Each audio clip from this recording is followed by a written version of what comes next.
Mga katrupa, kain tayo ng pananghalian. Nandito ako sa bahay ng tatay ko. Walang katao-tao.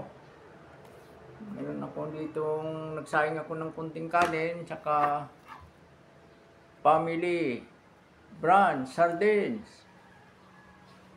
Pangpahaba ng buhay. Ito yung favorite foods ng mga komando at musang. Ng mga katrupa nating army dyan. Ito rin yung favorite food ng mga kapatid nating NPA. Oh, ito. Ito lang ang makayanan natin yung araw. Kayanan nating bilhin 30 pesos sa amin dito sa probinsya. Ito yung tubig. Maganda yung misa ng tatay ko. Bahay, pero yung ulam, ganito.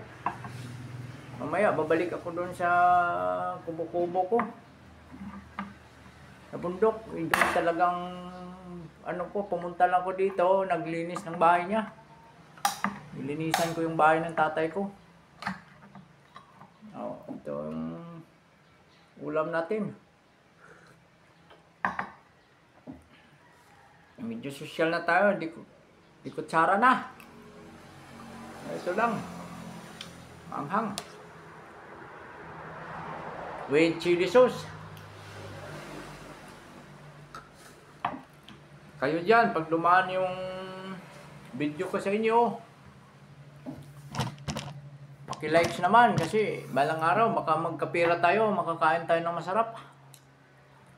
Bilang tulong nyo yan sa akin. Okay, oh. Pag may pira kayo, kumain kayo ng masarap. Hindi nyo alam kung hanggang kailan yung buhay nyo. Bukas, makalawa, hindi nyo madala yung pira nyo sa libingan. Habang buhay pa kayo, kumain na kayo ng masarap at gusto nyong ulam. Pagkain, basta kaya nyong bilhin, huwag kayo magnakaw. Yan ang turo sa akin ng aking mga magulang. Kahit anong hirap ng buhay, huwag na huwag magnakaw.